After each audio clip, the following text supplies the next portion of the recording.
လာပါမယ်ဖို့ရပါဆိုတော့ဒီတစ်ခေါက်မှာမယ် long video လေးမလုပ်ဖြစ်တာကြာပြီဆိုတော့အတွက်ဒီနေ့ပြန်လုပ်ဖြစ်ပါတယ်ပေါ့နော်ဆိုတော့ဒီနေ့မှာဘာကြောင့်ပြောရမလဲဆိုလို့ရှိရင်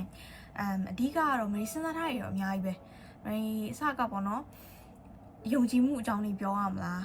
ဒါမှမဟုတ်ရွေးချယ်မှုအကြောင်းလေးပြောရမလားအဲ့နှစ်ခုမှနည်းနည်းလေးခေါင်းစားနေခဲ့ပေါ့နော်ဆိုတော့မထူပါဘူး let's start the topic ဆိုတော့ကျွန်တော်လူတွေဗျာ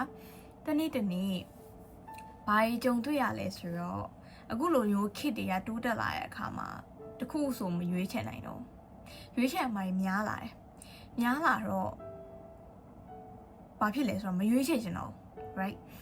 ရွေးချယ်ချင်တဲ့အရင်များလာတဲ့အခါမှာကိုကရွေးရမှာတော့ပင်ပန်းလို့မရွေးတော့ဘူး okay မရွေးတော့ဘာဖြစ်လဲဆိုတော့ဘာမှမဖြစ်မထင်နဲ့နော်မရွေးတော့အဲ့ဒီပြောမှဆိုရှင်ကိုကအရွေးခံလိုက်ရတယ်အဲ့ဒီဟိုစကားလေးတွေပဲပေါ့နော်If you don't control your mind, the mind will control you ဆိုတဲ့အတိုင်းပဲမင်းဆက်ပြီးတော့ကြည့်ကြည့်မယ်ဆိုလို့ရှိရင်ရွေးချယ်မှုတွေကိုကိုယ်တိုင်မရွေးချယ်ဘူးဆိုလို့ရှိရင်ရွေးချယ်မှုတွေကပဲကိုပြန်ရွေးပါလိမ့်မယ်။ငါရအဲ့လိုအတွေ့အလေးဝင်မိရယ် I'm just sharing အဲ့တော့စဉ်းစားကြည့်ရဗျာကျွန်တော်တို့တနေ့အလွယ်ကူဆုံးမြင်ရမှာဆိုကျွန်တော်ဖုန်းနဲ့ social media မှာကျွန်တော်တို့ကကိုကြည့်ချင်တဲ့အရာကိုမရွေးဘူးဆိုရင်ဘာဖြစ်သွားလဲ Facebook တို့ TikTok တို့ social media တွေစသည်ဖြစ်မလို့ application တွေ algorithm လားမိုင်းလည်းခုနကဒါတွေကကျွန်တော်တို့ကိုရွေးပြီးသွားတယ်အဲ့တော့ကျွန်တော်တို့ကဘာဖြစ်လဲဆိုတော့သူတို့ရွေးရခံလိုက်ရတဲ့သူတို့နောက်ကိုတစ်ခေါက်ပါသွားတာပဲအဲ့တော့အဲ့လိုပြောလို့ကျွန်တော်ကဒီလိုကြီးပြောနေလို့မေရီကကောဒီ social media ရဲ့ဆွဲခေါ်မှုနောက်တော့မလိုက်ဘူးလားဆိုတော့မဟုတ်ဘူးလူတိုင်းပါရတယ်ခေါ်သွားခံရတယ်ဒါပေမဲ့အဲ့ဒါနေပြီးတော့ပြန်ထွက်လာလားဒါမှမဟုတ်မြင်ပြန်ထွက်လာနင်းပြန်ထွက်လာဒါမှမဟုတ်ဆက်နေသွားတာဒါပဲရှိတယ်ဘလို့ဝင်နေပြတယ်အဲ့လိုမျိုးဆွဲဆောင်ခံရဖို့ကိုလောက်ထားတဲ့အရာကြီးမို့လို့ဘယ်သူမှဆိုတော့ဖြစ်မှာပဲဆိုအဲ့တော့ရွေးချယ်မှုပဲပြန်ပြီးမှုတည်အောင်အဲ့ဒီအချိန်မှာကျွန်တော်တို့ကじゃမသိဘူးလေမသိတော့ဒီကျွန်တော်တို့ကရွေးခံလိုက်ရပြီးတော့ဒီနောက်မှာပဲတောက်လျှောက်ပါသွားတယ်အဲ့တော့ဘာလဲဆိုတော့ကျွန်တော်တို့ရွေးချယ်လို့ရတာကိုကျွန်တော်မေ့နေတာမင်းတို့ရွေးချယ်လို့ရတယ်ဆိုတာကိုမင်းတို့မေ့နေအခုဗီဒီယိုကြည့်နေသူလည်းအဲ့လိုပဲဒီကတော့မင်းက social media ချိတ်ဆက်ချင်တာပေါ့ဘာလို့လဲဆိုတော့အခုအချိန်ကြီးကြာလာတဲ့အမျှ social media တကဘာအပြင်လွတ်တဲ့တကဘာဖြစ်လာတယ်အဲ့တော့ကိုကဘယ်ကဘာနေရမလဲဆိုတဲ့ဟာကြီးလေတခါကျရင်ရွေးချယ်စရာဖြစ်တတ်တယ်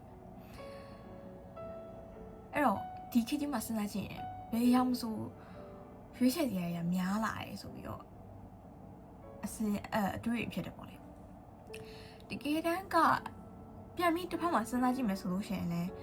ဒီရွေးချယ်မှုတွေများလိုက်တာဆိုတဲ့အရာတွေကမှန်ပါတယ် technology တိုးတက်လာတယ်နည်းပညာတွေတိုးတက်လာတဲ့အတွက်ရွေးချယ်စရာတွေလည်းအတူတူများလာတယ်ဆိုတော့ညာအရင်ကတည်းကများနေတဲ့ရွေးချယ်မှုတွေလည်းရှိတယ်ဒါပေမဲ့ကျွန်တော်တို့ကအဲ့ဒါကိုမမြင်မိရအဲ့ဒါနည်းနည်းလေးရှုပ်သွားမယ်တဘောကအခုကအတိဒီအများကြီးတိုးလာတဲ့အတွက်ဝေးငါတို့ကရွေးချယ်လို့ရတယ်ငါတို့မှရွေးချယ်စရာရှိရဆိုတဲ့ဟာကိုသိလာတာစဉ်းစားကြည့်မေတို့ဒီပေါ့နော် Gen Z အရှိရာဘာ generation လဲကျွန်တော်မသိအတီးကတော့အဲ့လိုဒီ19 bonds တွေပေါ့နော်1900ခုနှစ်မွေးရတဲ့သူတွေပဲဖြစ်ဖြစ်အခုလက်ရှိအခြေအနေမှာအသက်25 30ဒီလောက်ပေါ့နော်ရှိနေကြတဲ့သူတွေ40ကျော်မရအောင်20 30ပေါ့နော်ဒီလူတွေအနေနဲ့ဆိုလို့ရှိရင်လေသူတို့မှာရွေးချယ်ခွင့်ကရှိခဲ့တယ်သူတို့မှာရွေးချယ်ခွင့်ကရှိခဲ့တယ်ရွေးချယ်ခွင့်ရှိတယ်ဆိုတာကိုမသိခဲ့တာ and yeah ရွေးချယ်ခွင့်မရှိဘူးလို့ပဲယုံကြည်ခဲ့တာအဲ့တော့တခါလေးကြားလို့ရှိရင်လည်းကျွန်တော်တို့အခုလိုမျိုးဒီခေတ်ကြီးမှာရွေးချယ်စရာတွေများလိုက်တာရွေးချယ်မှာများလာတယ်ဆိုပြီးတော့ complaint တက်တာလည်းတစ်စိတ်တစ်ပိုင်းနဲ့နည်းနည်းလေးလွဲနေပြန်အောင်ဘာလို့ဆိုတော့မလွန်ခဲ့တဲ့အဲ့ဒီနှစ်တွေတုန်းကဒီ20 30ဝန်းကျင်အခုလက်ရှိ20 30ဝန်းကျင်ရှိနေတဲ့လူတွေဆိုလို့ရှိရင်သူတို့လည်းဒီလိုမျိုးပဲအခုအချိန်ကြီးလိုပဲရွေးချယ်စရာတွေကတကယ်ကများပြီးသားပြောမစို့နီးပညာပိုင်းကိုဖယ်လိုက်ရင်ရွေးချယ်စရာတွေများတာအတူတူပဲဒါပေမဲ့ အဲ့ရွေးချယ်မှုတွေမမြင်ခဲ့တာအခုလက်ရှိလူတွေဆိုလို့ရှိရင်လည်းလူငယ်တွေပေါ့အဓိကကတော့အခုလက်ရှိလူငယ်တွေပြောမယ်ဆိုလို့ရှိရင်အခု14 15လေးလား73 14 15 16 19 18 19 20အကုန်ဒီကတော့လူငယ်တွေကရွေးချယ်စရာများတာကိုမလိမ့်တက်နေကြတယ်ဒါလည်းနားလေခိနေညီပြောင်းလဲလာတဲ့အတွက်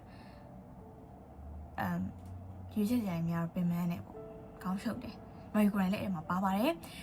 မေရီကလုံးဝ special ဖြစ်နေလို့လည်းမဆိုပါဘူးအဲ့လိုမျိုးဖြစ်တော့အဲ့လူငယ်တွေကိုကျွန်တော်ပြောချင်တယ်ပင်ပန်းတာလေနားလဲတာပေါ့ပင်ပန်းနေဒါပေမဲ့ပင်ပန်းမှုနဲ့မျှအောင်ကို့မှာဘယ်လောက်တောင် chance တွေရှိနေလဲဆိုတာကိုရွေးချယ်ခွင့်တွေရှိနေလဲဆိုတာကိုတော့မမေ့ပါနဲ့လို့ပြောချင်ပါတယ်အဲ့ဒါလေးပါဆိုတော့ဒီနေ့ကတော့ရွေးချယ်မှုနဲ့ပတ်သက်ပြီးတော့ပြောခဲ့တာပေါ့လေကျွန်တော်ကိုယ်တိုင်လည်းဒီတဲမှာပါရင်လည်းပါမယ်အဲ့တော့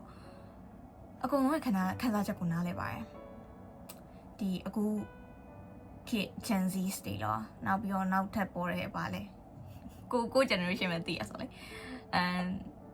အခုနောက်ပေါ်တာတွေရောကျွန်တော်တို့ရဲ့ရှေ့ generation တွေရောရှေ့ generation ဆိုရှင်ရတော့ဘာဖြစ်လဲဆိုတော့ရွေးချယ်မှုတွေရှိတာကိုမသိခဲ့တာအခွင့်အရေးကတူတူရခဲ့တယ်ဒါပေမဲ့မသိခဲ့တာအခု generation ကသိတယ်ရွေးချယ်ခွင့်တွေရှိနေဆိုတော့သိတယ်အဲ့ဒါအပေါ်မှာကိုတဖန်ပြန်ပြီးတော့ပြင်ပန်းနေကြတာဘာလို့လဲဆိုတော့ရွေးချယ်ခွင့်တွေကိုရှိရဲဆိုတာကိုရွေးချယ်ခွင့်တွေရှိရဲဆိုတာကိုမသိရဲ့အခြေအနေမှာကိုမရောက်ဘူးသေးတော့ဒါကိုဘယ်လိုလုပ်နားလည်နိုင်မလဲမှန်တာပေါ့ so တွေးကြည့်ပါလူငယ်တွေပေါ့နော်အခုလက်ရှိကိုရနေတဲ့ရွေးချယ်ခွင့်တွေကဘယ်လောက်တောင်တန်ဖိုးရှိမလဲဒီရွေးချယ်ခွင့်ကမရှိလို့ရှိရင်ကိုဘွားဘာဖြစ်သွားမလဲဆိုတာလေးကိုစဉ်းစားကြည့်ကြပါ